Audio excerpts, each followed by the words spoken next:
Deer বন্ধুরা, আজকে যে জিনিসটা নিয়ে আমি কথা বলবো সেটা হলো সাস্টেইনেবিলিটি নিয়ে।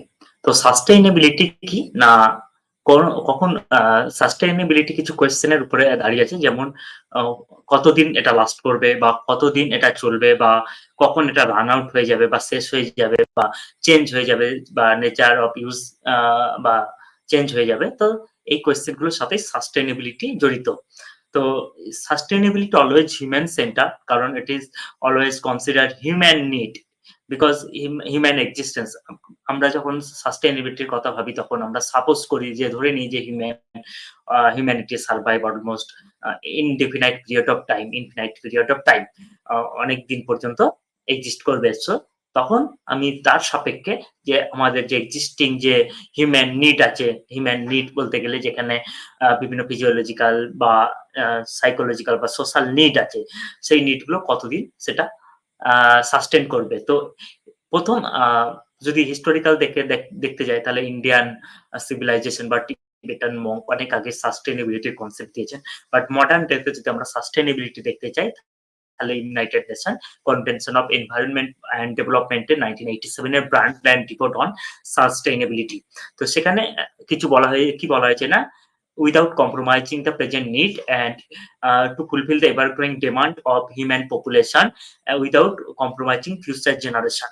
তাহলে সেখানে ফিউচার জেনারেশনের নিডকে কম্প্রোমাইজ না করে এবং এভারগ্রিন নিডকে কম্প্রোমাইজ না করে মানুষের যে প্রয়োজনীয়তাটাকে সেটাকে ফুলফিল করা। That is a sustainability. এবার একটা হিউম্যান আমরা যদি দেখি যে পপুলেশন গ্রোথ বা হিস্টোরিক্যালি যে একটা সময় ছিল যেটা 17 বা 18 সেঞ্চুরির আগে মাসল পাওয়ার ইউজ করা হতো বিভিন্ন কাজে। বিভিন্ন হর্স বা বিভিন্ন অ্যানিমেল এলিফ্যান্ট বা human muscle power. But after a certain time যে স্টিম ইঞ্জিন স্টিম যে ফার্স্ট ইন্ডাস্ট্রিয়াল রেভলিউশনকে পাওয়ার করে। ফার্স্ট ইন্ডাস্ট্রিয়াল রেভলিউশনকে পাওয়ার করে স্টিম ইঞ্জিন অ্যান্ড দেন একটা টাইম তারপর আসে ইলেকট্রিসিটি, এজ অফ ইলেকট্রিসিটি যেখানে মডার্ন ডেভেলপমেন্টকে পাওয়ার করে। তারপরে আসে কম্পিউটার আরো হাইটেক জিনিস যেটা থার্ড ইন্ডাস্ট্রিয়াল রেভলিউশন। তো first industrial revolution electricity, second industrial revolution এবং third industrial revolution that is computer age that is current age and এরপরে যেটা আসছে ফোর্থ ইন্ডাস্ট্রিয়াল রেভলিউশন। তো ইন্ডাস্ট্রিয়াল রেভলিউশন এর ফলে কি হয়েছে না, একটা সময় পপুলেশন গ্রোথ লিমিটেড ছিল। কারণ due to food shortage, famine, disaster, natural disaster বা ডিজিজ ইত্যাদির কারণে। তো একটা ইন্ডাস্ট্রিয়াল রেভলিউশন এর ফলে অ্যাডভান্সমেন্ট অফ মেডিকেল সায়েন্স এবং ফুডস একটা মানুষ তো একটা টাইম আসলো যে একটা সময় একটা মানুষ তাকে তার নিজের খাবার তৈরি করতে গেলে তাকে সারাটা দিন ব্যয় করতে হতো। তো একটা সময় ইন্ডাস্ট্রিয়াল রেভলিউশন এর ফলে একটা মানুষ অনেক জনের খাবার প্রোডিউস করতে সক্ষম হলো। দেন এর ফলে কি হচ্ছে না, পপুলেশন গ্রোথ স্কাইরকেট হয়ে গেল। তো এখন এট লিস্ট 8 বিলিয়ন পিপল আছে এবং যেটা প্রজেক্ট করা হচ্ছে যে 2050 তে এটা 10 বিলিয়ন এবং এটা পিকে পৌঁছাবে 2100 সালে, অর্থাৎ 21শ শতাব্দীতে এটা পিকে পৌঁছাবে। যেটা হবে $11 বিলিয়ন। তাহলে এই সরি 11 বিলিয়ন পপুলেশন। তাহলে এই এভার গ্রোইং পপুলেশন, এই এভার গ্রোইং পপুলেশন এবং এর সাথে সাথে আরেকটা জিনিস যেটা ঘটছে সেটা হচ্ছে মানুষের জিডিপি পার ক্যাপিটা ইনক্রিজ হচ্ছে। অর্থাৎ মানুষ তার বেশি পরিমাণ কনজাম্পশন করছে, বেশি পরিমাণ ডিমান্ড হচ্ছে এবং হিউজ অ্যামাউন্ট একটা টাইম 50 বছর আগে 40% পিপল অ্যাবসোলিউট পভার্টিতে বাস করতো। এখন অ্যাবসোলিউট পভার্টি প্রায় বিলুপ্তের পথে। খুব কম সংখ্যকই মানুষ এখন অ্যাবসোলিউট পভার্টিতে আছে। তাহলে সাথে সাথে কি হচ্ছে না, পপুলেশন তার বৃদ্ধির সাথে সাথে মানুষ তার যে ডিমান্ড গুলো ফিজিওলজিক্যাল নিডস যেমন ফুড, ওয়াটার, শেল্টার ইত্যাদি জিনিসও তারা বেশি ইউজ করতে চলেছে। ফলে কি হচ্ছে না, এনভায়রনমেন্টের উপরে আরো বেশি পরিমাণ চাপ পড়ছে।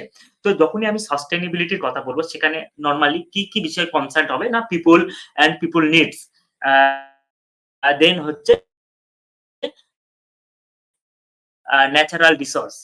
ন্যাচারাল রিসোর্স বলতে গেলে বিভিন্ন কিছু জিনিস আমাদের সান, এয়ার বা রেন অ্যান্ড কিছু জিনিস আমাদের এক্সট্রাকশন করতে হয় এবং কিছু জিনিস আমাদের হারনেস করতে হয়। তো ন্যাচারাল রিসোর্স এবং হচ্ছে ইনোভেশন। ইনোভেশন অনেক সময় কি হচ্ছে না, ইনোভেশনের ফলে আমরা কোন জিনিস নতুন মোস্ট ইউজফুল ওয়েতে, মোস্ট সাস্টেইনেবল ওয়েতে কোন জিনিস প্রোডাকশন করতে পারছি অ্যান্ড দেন পিস বিল্ডিং। তাহলে sustainability not only environmental sustainability but also economic sustainability, এই মানুষের যে জিডিপি পার ক্যাপিটা তাকে সাস্টেইনেবল করা, then social sustainability, country, institution population অর্গানাইজেশনকে ফাংশন করতে দেওয়া প্রপারলি, সবকিছুই এজ এ সাস্টেইনেবিলিটির মধ্যে পড়ে যায়। তাহলে ডেভেলপমেন্ট, এভারগ্রিন ডেভেলপমেন্টের ফলে গ্রোথ বা এক্সপেনশন বা ইউসেজের প্যাটার্ন চেঞ্জের ফলে যে এনভায়রনমেন্টাল প্রেসার পড়ছে সেটার কারণে এবং পপুলেশন বৃদ্ধির ফলে হিউজ অ্যামাউন্টের মানুষ তারা সিটিতে চলে আসছে, সিটি কনজেস্টেড হয়ে যাচ্ছে, স্কাই পেপার বিল্ড হচ্ছে, প্রচুর পরিমাণে ন্যাচারাল রিসোর্স যেমন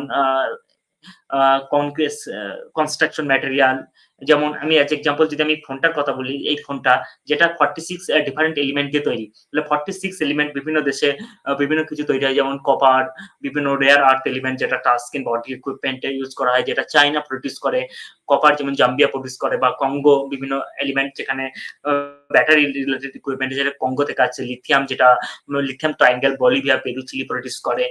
তো বিভিন্ন একটা 48 ডিফারেন্ট মিনারেলস যেটা একটা ফোনে তৈরি। তো এমনি প্রচুর আমরা জিনিস যেগুলো ইউজ করি দৈনন্দিন জীবনে, ইলেকট্রনিক্স হোক বা আদার্স হোক, তাহলে বিভিন্ন রকম মিনারেল যেগুলোকে এক্সট্রাকশন করতে হয়। তো মিনারেলস নরমালি বিলিয়ন্স ইয়ার্স লাগে যেগুলো ফর্ম হতে, এবং 6000 ডিফারেন্ট ক্রিস্টাল আছে বা বিভিন্ন টাইপের মিনারেলস আছে যেগুলো থেকে এক্সট্রাকশন করতে হয়, এবং বিভিন্ন ফসফেট যেগুলো চাষে লাগে।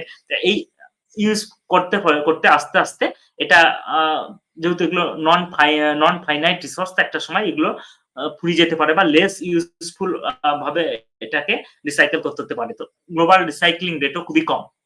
এই কারণে সাস্টেইনেবিলিটির জন্য রিসাইকেল বা রিউজ বা রিউজেবিলিটিকে বাড়ানো দরকার, বা জিএমও ফুড, বিভিন্ন ফুড বিভিন্নভাবে সায়েন্টিস্ট এই প্রবলেম গুলোকে ট্যাকেল করার চেষ্টা করছে। এই জিনিসটা গেল। আর তার সাথে সাথে পিপল বিভিন্ন ইনোভেটিভ টেকনোলজি, আইডিয়া বা ইন্টিগ্রিটি এবং বিভিন্ন কিছু ব্যবহার করে আমরা ইজিলি সাস্টেইনেবিলিটিটাকে মেনটেন করতে পারি।